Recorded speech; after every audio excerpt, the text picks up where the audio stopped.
Welcome back to another F4 lap guide. This week, we're at Imola, which is one of my favorite tracks. And that's not only because it takes a huge amount of commitment and bold driving to be fast around here, but also because of the tragic yet eternal link between my racing hero, Senna, and this track. Now, I'm sure this will sound silly to some of you, but knowing that I pass by the Senna statue every time I exit Tamburello gives me an extra incentive to drive as fast as I possibly can. So, without further ado, let me show you how to put in a fast lap around Imola. Coming across the line to start our fast lap as we apex on this left-hand kink on the front straight and head into the very fast left-right-left chicane. Now the key to this corner is that we want to get hard on the throttle through this first apex, and we're not going to lift off through the second apex. Now, as we're setting up the chicane, we can see there's a slight left-hand kink as we head into the braking zone. So this means we can't be all the way over to the right when we start braking. So we're setting up by pointing our nose to the outside of the corner. And I'm looking up to find the 100-meter board, which is our brake marker. And we're braking very hard. We can see we're at 80-90% brake pressure. And because we set ourselves up aiming towards the outside of this braking zone, we've moved over to the right-hand side of the road. We continue to brake hard as we head in towards the apex and drop it down into fourth gear.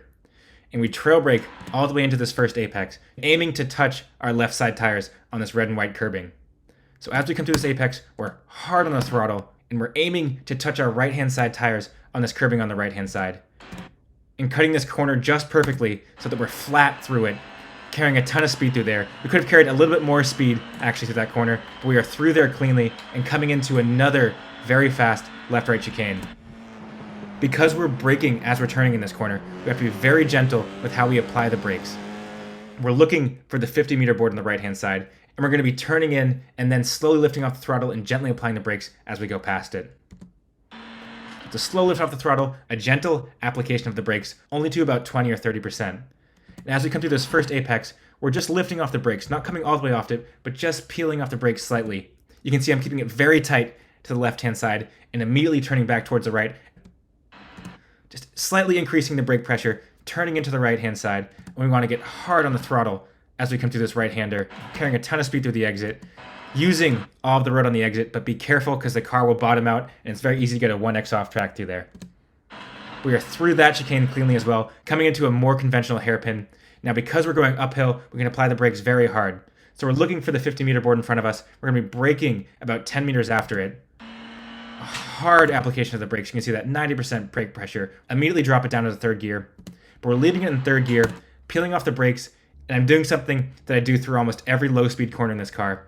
I'm applying the throttle early because this helps us to balance the car because it's unstable at low speed. So we're balancing the car with the throttle and slowly picking it up as we come into a slightly late apex on this 180-degree hairpin. And then pick up the throttle hard as we come out of the corner. You can sometimes get a little bit of oversteer as we come out of there, but we're clean through there, using all the road on the exit. Third gear, fourth gear, fifth gear. It's an easy flat-out right-hander. We're going to keep it tight to the right-hand side, setting up a very fast fourth gear left-hander. It's going to be a hard, quick brake, though, and we're using this brake to rotate the car as we come into the corner. We're looking for this 50-meter board on the right-hand side and braking about 10 or 15 meters past it. So as we come past that 50-meter board, you're going to see a sharp application of the brakes, and then I'm going to immediately peel off the brakes. And what this does is it helps to rotate the car. It's really hard to see though, so I'll show you one more time in slow motion. Watch my hands as I apply the brakes. So I apply the brakes hard here, I'm turning into the corner, and then as I peel off the brakes, my hands just slightly open up. See that there? Just slightly open up through there. And that slight opening up means that I'm rotating the car with the brakes. So hands slightly open up, and then we trail brake all the way into the apex, getting hard on the throttle at the apex. We could use more of the road on the exit. We could carry a little bit more speed through there, but we are still through there cleanly. Still a nice corner, but we're coming into the most challenging corner on the track. It's a double apex right-hander, and we're going to be braking as we pass the first apex into the second apex. So we're going to do something that's really strange here, because normally when we hit the brakes, we hit them hard at first and peel off as we go into the corner. But here, after we pass the first apex, we're going to be slowly increasing brake pressure as we head into the second apex. So we're going to turn in and hit this first apex, but just at this first apex, we slowly lift off the throttle and begin gently applying the brakes. and we increase brake pressure as we come into the second apex.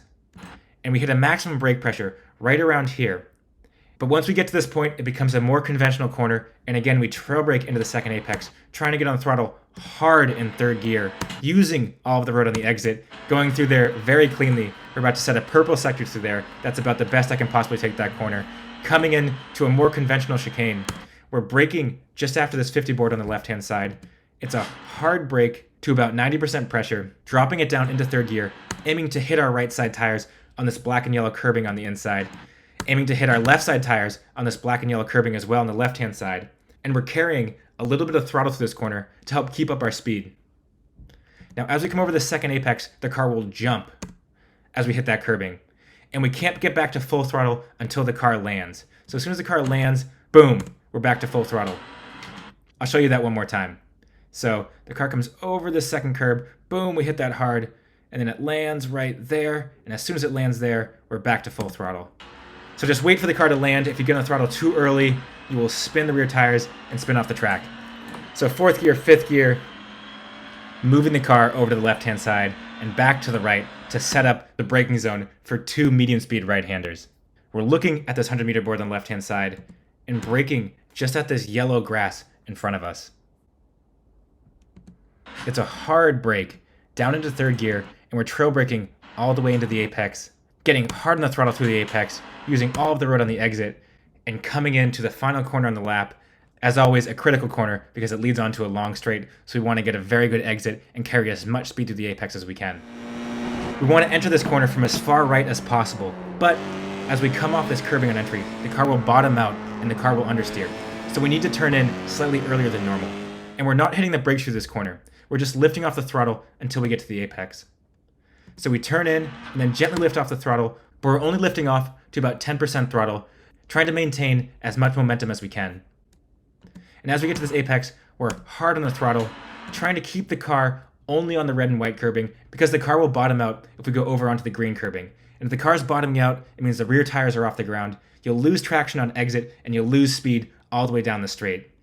Now to keep the car on this red and white curbing on exit, I pinch the exit just a little bit. We get a kick of oversteer, but that's okay. Third gear, fourth gear, we will lose a tiny bit of speed down the straight, but it's still a very good lap. Let's minimize that distance traveled to keep the car to the right-hand side on this front straight, and we come across the line to set a 1:45.0. Thank you guys so much for watching. I really appreciate you guys. I appreciate all of the support. As I always say, I hope you have a great week of racing. I hope you enjoy Imola. It's such a fun track. And I will see you guys next time.